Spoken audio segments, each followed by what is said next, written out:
Ada yang berpendapat bahwa program ini adalah kunci emas menuju Indonesia Emas tahun 2045. Tapi di sisi lain ada pendapat juga yang memiliki ketakutan besar kalau program MBG ini bisa jadi bom waktu buat keuangan negara kita.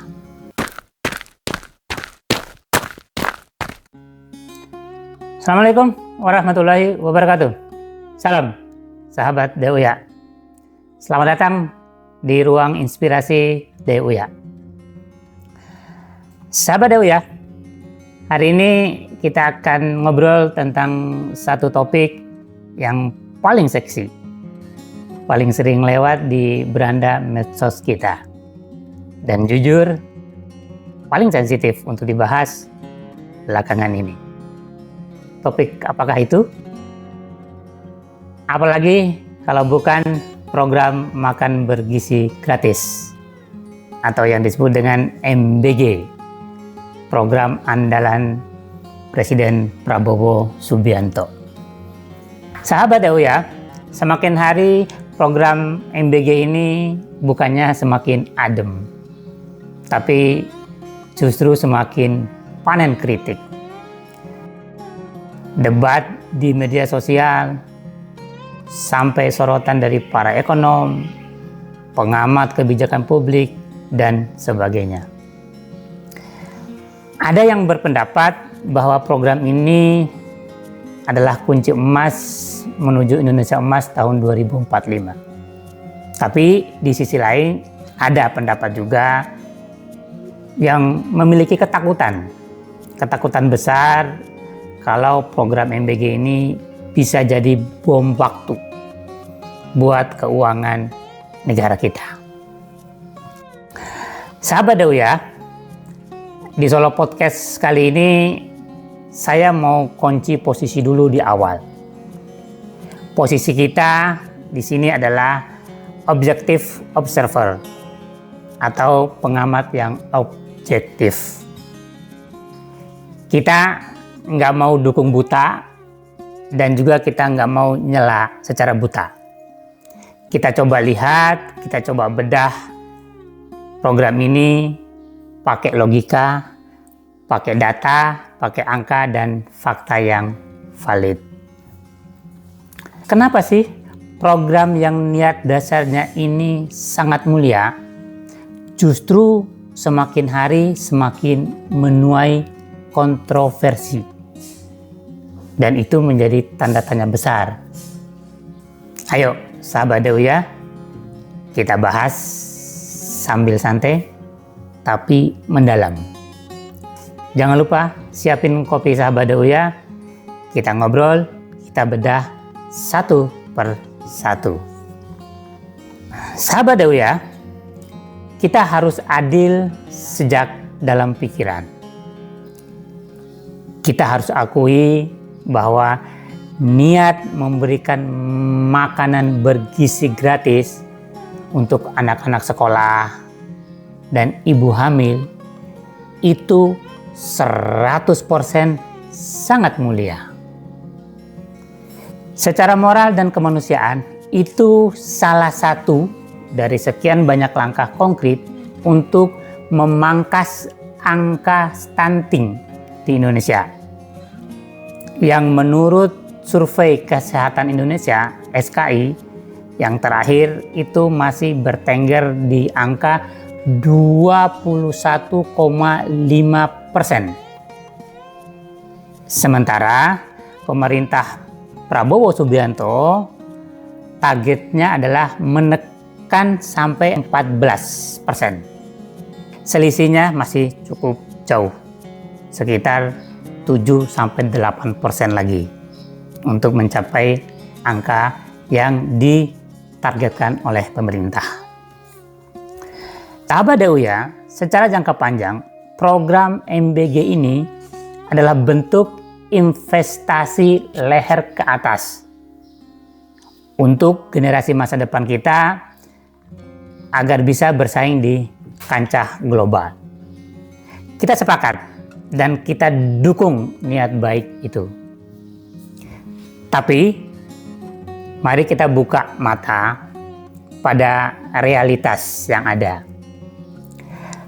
Masalah besarnya bukan hanya pada niatnya, tetapi pada skala anggaran dan ruang fiskal. Sahabat DUIA, pemerintah bersama DPR RI sejak tahun 2024 yang lalu sebenarnya sudah mengetok anggaran sekitar 71 triliun rupiah dalam APBN untuk tahap awal program MBG ini. Sahabat DUIA, yang membuat para ekonom ketar-ketir adalah dana ini digelontorkan di tengah kondisi global yang lagi tidak menentu. Nilai tukar rupiah yang sangat fluktuatif dan cenderung melemah, serta beban utang negara yang harus dibayar. Sahabat DUIA, banyak pengamat kebijakan publik khawatir hanya demi memuluskan program raksasa ini, anggaran untuk sektor esensial lainnya rawan bergeser atau malah dikorbankan. Kita tahu sendiri, sahabat DUIA, di pelosok negeri kita masih banyak fasilitas sekolah yang atapnya mau runtuh, jembatan penyeberangan anak sekolah yang hampir putus atau nggak layak pakai, jauh dari kata standar keselamatan. Juga nasib guru-guru honorer yang gajinya masih di bawah kata layak. Sahabat DUIA, ibarat dalam sebuah rumah, kita memaksakan diri buat beli menu makanan restoran bintang 5 setiap hari demi gengsi. Padahal kita masih punya cicilan rumah, ada biaya listrik, ada biaya transportasi rutin, biaya sekolah anak-anak, dan biaya lain yang mendasar saja kita masih megap-megap untuk memenuhinya. Skala prioritas itulah yang hari ini paling banyak dipertanyakan oleh masyarakat. Sahabat DUIA, masuk ke masalah yang kedua, yaitu soal teknis operasional, standar gizi, dan urusan logistik di lapangan. Sahabat DUIA pasti ingat beberapa waktu yang lalu sempat ramai wacana penggunaan susu ikan atau hidrolisat protein ikan untuk menggantikan susu sapi murni. Munculnya wacana susu ikan ini sebenarnya adalah tamparan keras yang membuka mata kita tentang realitas logistik di Indonesia. Kenapa? Kita ini negara kepulauan yang sangat luas. Infrastruktur kita juga belum merata, belum bagus. Coba bayangkan mengirim susu sapi segar ke pedalaman Papua misalnya, pelosok Maluku, atau pulau terluar di Nusa Tenggara Timur. Itu susahnya minta ampun. Susu segar itu butuh truk atau kontainer berpendingin khusus supaya tidak basi di jalan. Kebayang nggak sahabat DUIA betapa rumitnya logistik kita, dan pasti biayanya akan mahal sekali. Misalnya pemerintah memaksakan harus susu sapi segar nasional, sementara stok kita nggak cukup karena kita masih dominan impor sapi perah. Tapi kalau diganti dengan produk alternatif seperti susu ikan tadi, maka masyarakat merasa aneh dan menganggap kualitasnya diturunkan. Padahal belum tentu. Nah, disinilah letak kritik logis dari publik.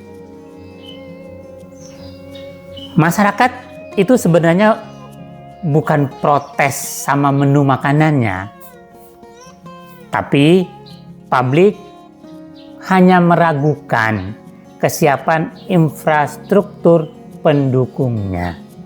Mengelola makanan matang untuk porsi puluhan juta anak secara serentak itu pastinya beda jauh dengan membagikan buku atau sembako. Makanan itu ada umur simpan yang relatif pendek. Jangan sampai niatnya mau kasih gizi dan vitamin, tetapi karena salah penanganan logistik di jalan, makanannya menjadi basi. Higienitasnya buruk. Dan pas sampai ke tangan anak-anak, justru memicu masalah kesehatan baru. Ya, mungkin keracunan, mungkin hal-hal yang lain yang belum bisa kita prediksi. Sahabat DUYA, kesiapan manajemen logistik ini yang sampai sekarang ini hilalnya belum terlihat matang sempurna. Sahabat DUYA, kita masuk ke area yang paling sensitif. Tapi mari kita ngobrol, kita bahas dengan kepala dingin, yaitu urusan tata kelola dan transparansi. Anggaran MBG itu puluhan hingga ratusan triliun rupiah setiap tahunnya. Itu ibaratkan gula raksasa yang disimpan di tempat terbuka. Pastinya akan mengundang semut dari arah manapun. Anggaran besar puluhan hingga ratusan triliun rupiah setiap tahunnya itu tentu memerlukan sistem pengawasan yang luar biasa ketat.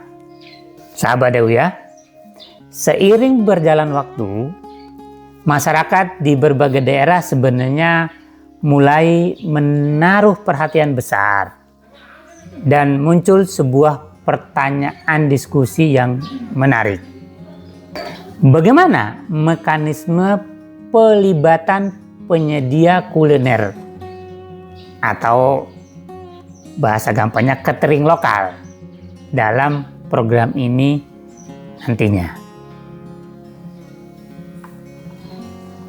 Betul, Badan Gizi Nasional sudah dibentuk, tapi eksekutornya di lapangan tetap akan melibatkan pihak ketiga, atau kita menyebutnya vendor atau mitra atau apapun istilahnya. Pertanyaannya adalah,